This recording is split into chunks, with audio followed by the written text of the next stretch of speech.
Well, good evening.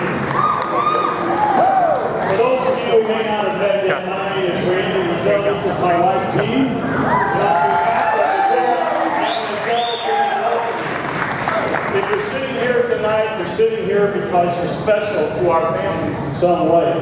And we thank you so much for coming and being part of this very special day of our two tribes coming together. Well, just let me start off by saying what a special thing that was. To be able to walk my little girl down the aisle in front of all of our friends and family and listen to her say her vows. I've had some pretty big moments as a parent in my life, but that is way up there at the top. And it's something that I'll never forget for the rest of my life. I wanted to give you some words of advice for the sake of brevity. The song that Lauren and I will dance to, I think, has all the words of advice I've ever want to give you. So you can take that away from there. But when I was thinking about this talk, it took me back to when Jean and I first started talking about having a family. And I wanted a large family. Jean was one of 6, but I was an only child. And I never cared for being an only child. So I wanted my kids to have siblings. And when we talked about it, we talked about 4. We said, let's go there and we'll see what the landscape looks like and figure it out from there. And being young and dumb and thinking I was the one driving the bus back then, I used to tell people, we're going to have 4 boys.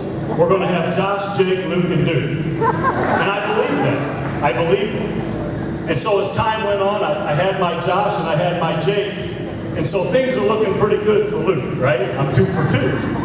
But I never will forget that morning of the 3rd pregnancy. We're at the hospital and I was holding Jean's hand.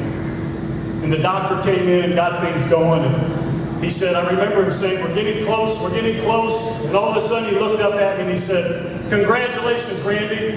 It's a beautiful baby girl. A girl?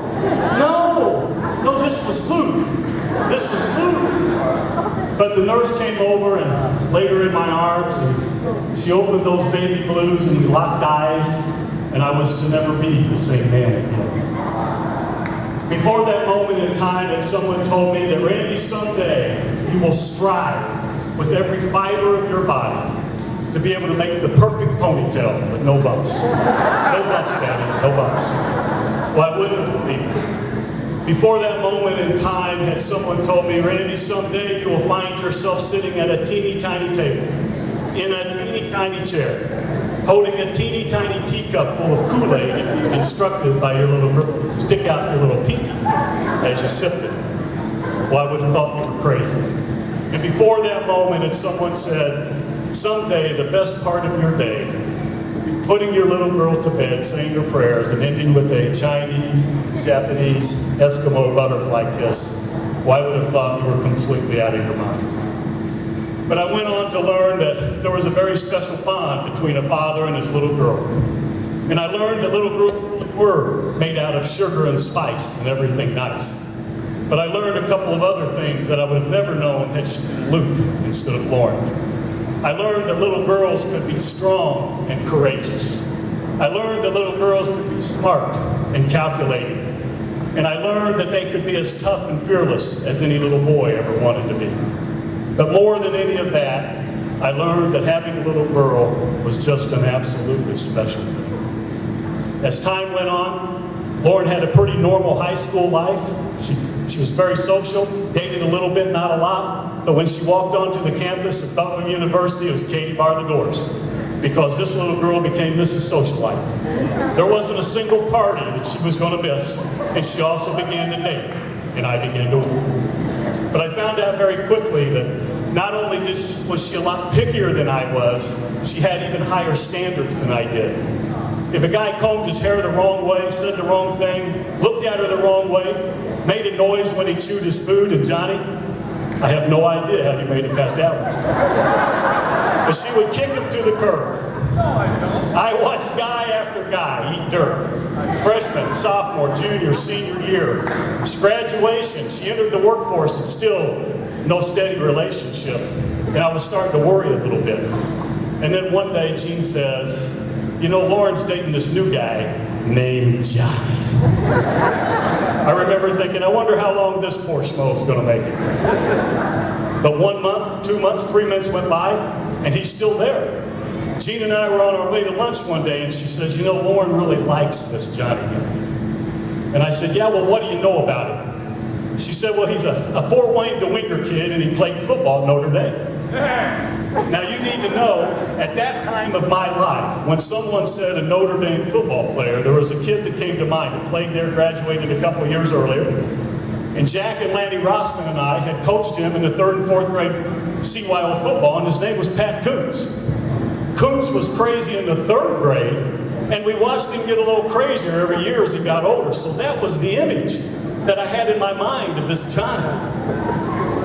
Lauren would come home for dinner once in a while, and one night she was there and she said, you know, Dad, Johnny works for an insurance company. Gene and I own an insurance agency. She said, he's going to come by and see you two, and when he does, Dad, you can't talk about anything but business. Got it? I said, sure thing, Peanut. Sure enough, about a week and a half later, I got the pop-up message on my computer, boo-boo, Johnny, that guy Lauren's dating, just walked in. I messaged back, great, send him in. I heard him out there talking for a little while, and eventually she led him down to my office, and I got up to meet him at the door, and remember, I'm thinking Pat Koontz, you know, hey, Mr. Ezell, how you doing? Oh, it's a great picture. Where'd you get that order? Boo, boo, boo, boo. But he wasn't like that at all. He was dressed in a nice suit and tie, very cool, very calm, James Bond-like. Hi, Mr. Ezell. My name's Johnny Goodman. Nice to meet you. Nice to meet you, Johnny. Come on in. Have a seat. I went over and sat down at my desk, and I said, you know, Johnny, Lauren said we're only supposed to talk about business. Yes, sir, Mr. Ezell. She told me that, too. I said, okay, well, I need you to know that that ain't going to happen. And with that, I handed him a 3-page document. At the top of it, it's an application to date my daughter. And as I handed it to him, I said, I'd like to have that back in about a week, and I need your mom and your dad and your parish priest to sign it. And then I just kind of sat back and watched. And I could see him as he perused the document, the wheels were turning. Is this guy crazy? Am I dating a woman whose dad is crazy? I can't believe he really wants me to fill this out. The look on his face, I started to chuckle a little bit. He saw that, and we went on to have a really good first visit. He made a great first impression. After that, Lauren began to bring him around, and he would show up at my house with crossbows and shotguns and long guns, and we'd go skeet shooting and target practicing. And I was able to watch him interact with Lauren, and we could see that things were kind of moving down that road, getting a little more serious. And I'm thinking, this is a pretty good guy. There's a lot there to like. But there's still something that was just kind of, I just wasn't all in yet. I was just holding back. I couldn't put my finger on it, but I just wasn't quite there. About a year ago this time, Lauren had a respiratory infection. And she'd gone to the doctor and had a chest x-ray, and they said, you have pneumonia, take it easy. Well, she sent the x-ray to our oldest son, Josh, and he looked at it, and he saw a collapsed lung, not pneumonia. Lauren and Johnny had just got to South Bend for a wedding, and Josh called Johnny and said, hey, you know, she's got a collapse, this is very serious. You have to get her down here to the St. Francis emergency room as fast as you can. Johnny threw her in the car, and off they came. Josh called the hospital, he had everything set up, he called us, and we all converged at St. Francis. And as Gene and I were walking in, I heard the roar of an engine, and I turned, and here came Johnny.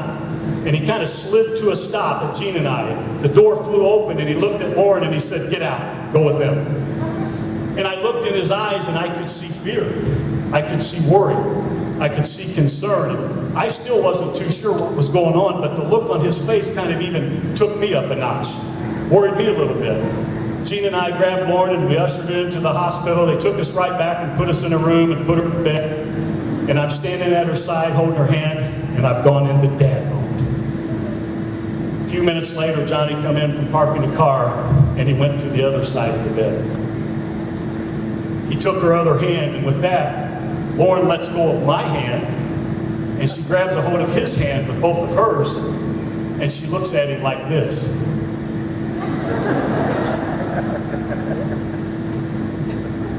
What the hell?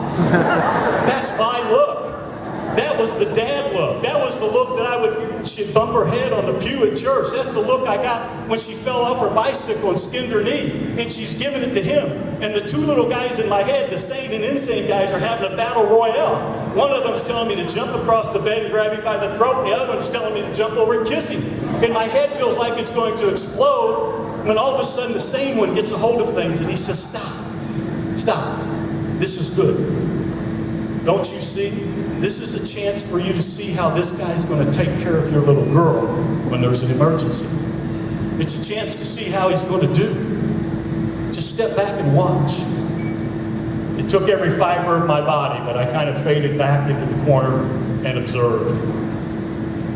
Lauren had to have surgery on that lung. She was in the hospital for a week. She got out. 4 days later, her left lung collapsed.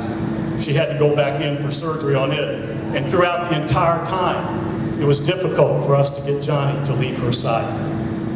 I saw very quickly that this guy was much more caring and compassionate, much more patient than even I was. And if there was any reservations, if there were any doubts in my mind about this guy, they were completely gone after that event. I absolutely knew how much he loved her, how much he cared for her, and I knew that this was the guy that I was going to be able to hand her off to. Johnny, you're a lucky man. You found a very beautiful woman. She's incredibly smart, caring, loving, and like her mother, she will never ever leave your side.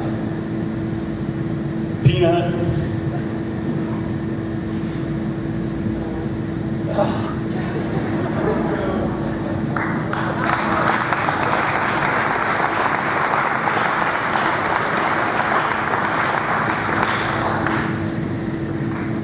Peanut, if there was a place a dad could go and pick out the perfect guy for her daughter, his daughter to marry, that's who I would have came home with. Johnny, it's an honor to call you my son-in-law today. I can't tell you how much I love you. I can't tell you how much I love your family and how much fun we had and look forward to the years to come. I'm so glad the two of you met. And I can't wait to watch you write the next chapters of your lives. So that's it for me. I'm going to turn it over to my beautiful wife.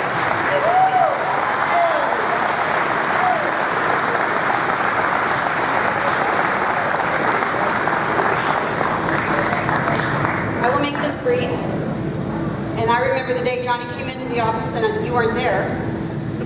The first time. And what did we talk about, Johnny? We talked about business. We obeyed what Lauren says. Follow the rules. Follow the rules. All right, so if everyone please raise your glass to Johnny and Lauren. May your hands be forever clasped in friendship and your hearts forever joined in love. Cheers. Very nice. That was beautiful. How about a hand, ladies and gentlemen, for our parents of the bride? Good job.